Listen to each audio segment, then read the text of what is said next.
तो आप लोग कैसे हैं? उम्मीद करता हूं कि आप लोग अच्छे हैं। और मैं इस वीडियो के माध्यम से आप लोगों को मैं क्लास 10वीं की गणित बताऊंगा, जो कि प्रश्नावली 13.1 का होगा। और उसमें क्वेश्चन नंबर 1 से लेकर 7 तक पहले ही बता चुके हैं, और आज मैं क्वेश्चन नंबर 8 बताऊंगा इस वीडियो के माध्यम से। प्लीज़ आप लोग इस वीडियो में शुरू से अंत तक बने रहिएगा। और हाँ, शुरू से अंत तक बने रहिएगा तो स्वाभाविक है कि आपको हर पॉइंट समझ में आएगा। जब पॉइंट समझ में आ जाएगा तो पूरा मैथ समझ में आ जाएगा, पूरे सवाल समझ में आ जाएगा। तो उम्मीद रहेगा कि आप लोग शुरू से अंत तक बने रहेगा। हाँ, आगे बढ़ने से पहले एक और बात कि चैनल को अगर अभी तक सब्सक्राइब नहीं किए तो प्लीज़ रिक्वेस्ट है आपसे कर दीजिएगा।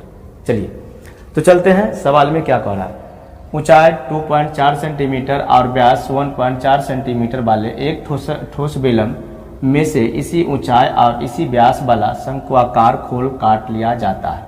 शेष बचे ठोस का निकटतम वर्ग सेंटीमीटर तक पृष्ठीय क्षेत्रफल निकालें। इसमें कहा जा रहा है कि एक ठोस बेलन लेना है, उसी बेलन में से एक शंकु काट देना है, और जितना बेलन का ऊंचाई है उतना ही शंकु का ऊंचाई होगा, और जितना बेलन का व्यास है उतना ही शंकु का भी व्यास होगा। ये दोनों सेम सेम बताया गया है। तो सबसे पहले हम क्या करेंगे, एक ठोस बेलन लेते हैं। देख रहे हैं, चलिए एक ठोस बेलन ले लिए। क्या ले लिए? एक ठोस बेलन। इसी में से शंक्वाकार खोल काट लिया है। काट लिया है, देख रहे हैं। जितना अगर इसका ऊंचाई होगा उतना ही शंकु का भी हो जाएगा।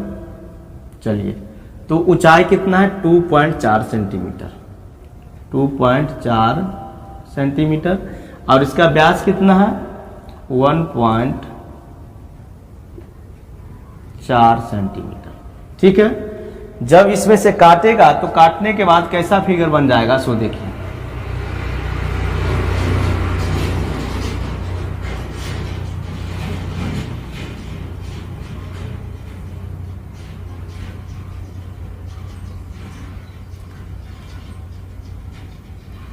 ये शंकु हो गया।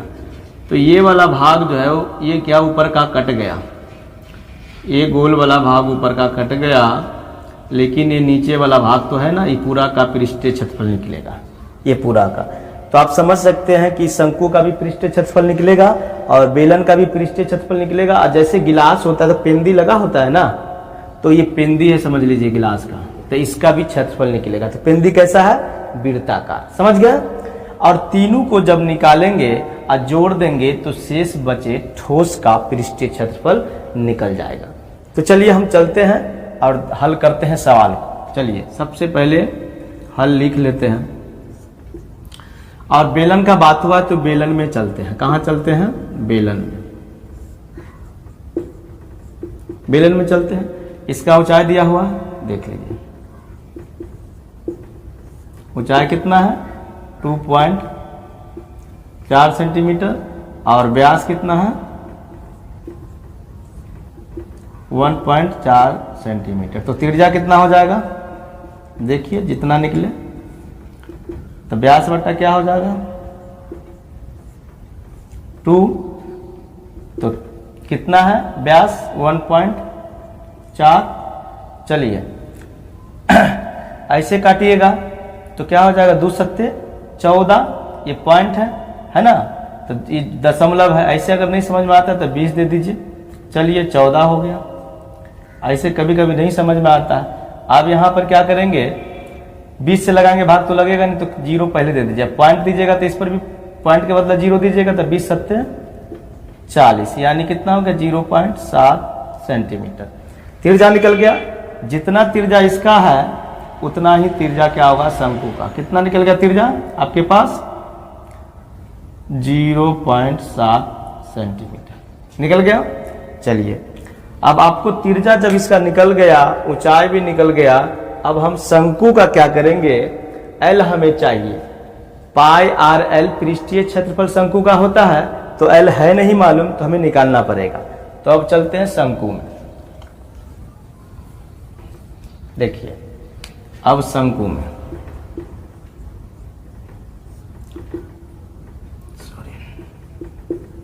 शंकु में आर तो मालूम हो गया है, त्रिज्या कितना है? 0.7 सेंटीमीटर। और आपके पास ऊंचाई वही हो जाएगा कितना 2.4 सेंटीमीटर। अब रही बात तिर्यक ऊंचाई, तिर्यक ऊंचाई निकालना पड़ेगा आपको।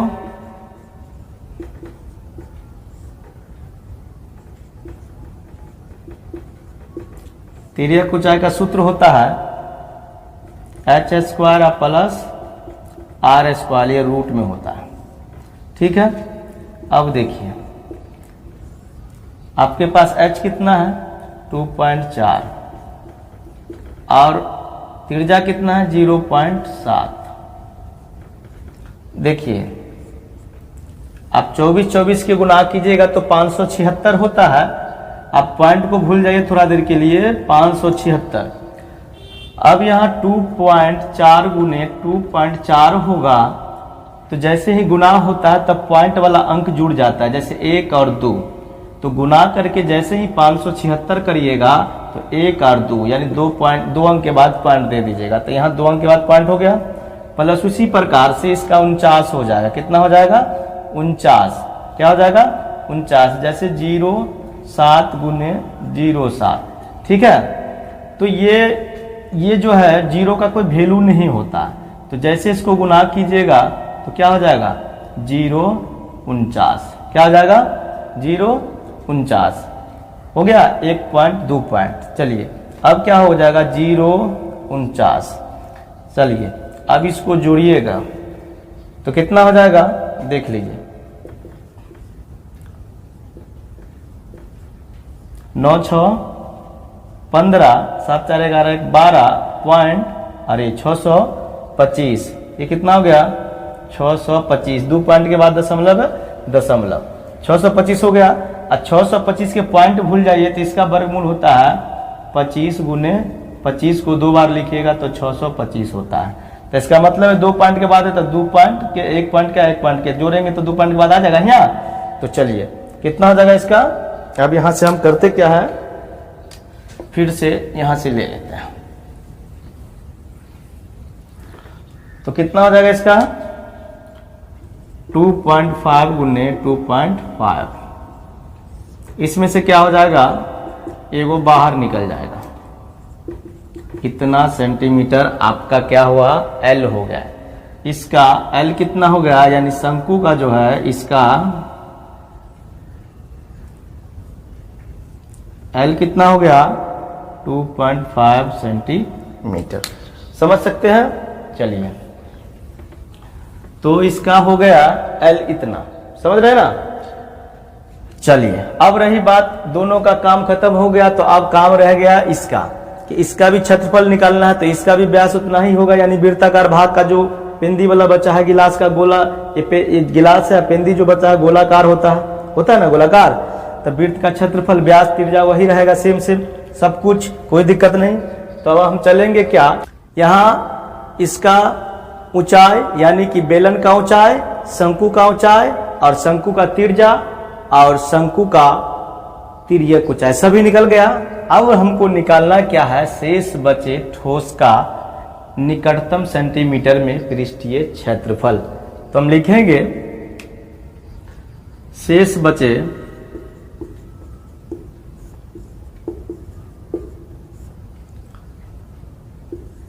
ठोस का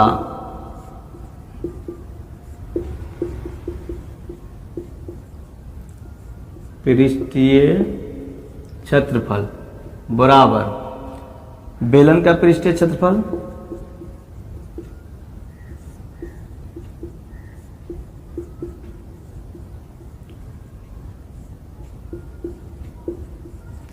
और प्लस में शंकु का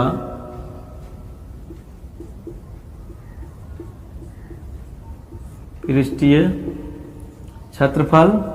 और ये पेंदी वाला भाग जो था गिलास का, मान के चलिए गिलास आकार का है, पेंदी वाला भाग कैसा है वृत्ताकार, इसका भी वृत्त का क्षेत्रफल। चलिए फॉर्मूला सूत्र क्या होता है, बेलन के पृष्ठीय क्षेत्रफल 2πr/h और शंकु का πr/l और वृत्त का πr²। पाई आर तीनों में है, तो पाई आर के क्या करेंगे हम, कॉमन ले लेंगे। क्या करेंगे, कॉमन ले लेंगे। तो इधर क्या बचा, पाई आर से पाई आर तो कटिए जाएगा, तो 2h बचेगा, प्लस पाई आर से पाई आर कट गया, l बचेगा। पाई आर से पाई आर कट गया तो एक r ज्यादा है इसमें, इसलिए r बच जाएगा। अब 22/7, r कितना आपके पास 0.7 और 2 गुने h कितना 2.4, l कितना आपके पास 2.5 और r कितना फिर से 0.7 हो गया। उसके बाद देखिए 22/7 गुने 0.7 और 24 दूना 48 प्लस 2.5 और 0.7। अब देखिए 22/7 गुने 0.7, इसको अंदर में एक बार जोड़ लेंगे और गुना में लिख देंगे। चलिए कितना हो गया 4 2 6 हो गया, 8 5 13, तो इसमें से एक निकल गया, 3 बच गया, 6 1 7 3 10, यानी कि 8 हो जाएगा। कितना हो जाएगा 8, करके देख सकते हैं। 4.8 2.5 और 0.7, 8 7 15, सॉरी 8 5 13, 13 7 20, 7 में 2, 4 2 6 2 8। तो पॉइंट के बाद 0 होता, उसका कोई वैल्यू नहीं होता, तो 8 बच गया। अब देखिए पॉइंट को उड़ाइएगा तो 10 तो दे सकते हैं, ये 7 ऐसे ही उड़ गया। अब चलिए स्पेस है नहीं, इसको हम मिटा देंगे। कितना बच गया था 22 गुने 8 और बट्टा में कितना हो गया 10, काट दीजिए। 8 दूना 16, 8 दूना 16 1 17, 176 बट्टा 10, 10 इकाई 10, 7 बच गया और 7 पर 6 76, 10 7 70 और फिर 6 बच गया, है ना। तब पॉइंट दे देंगे, तो उस पर 0 पॉइंट जैसे दिएंगे तो इस पर 6 हो जाएगा, 0 हो जाएगा तो 60 हो जाएगा।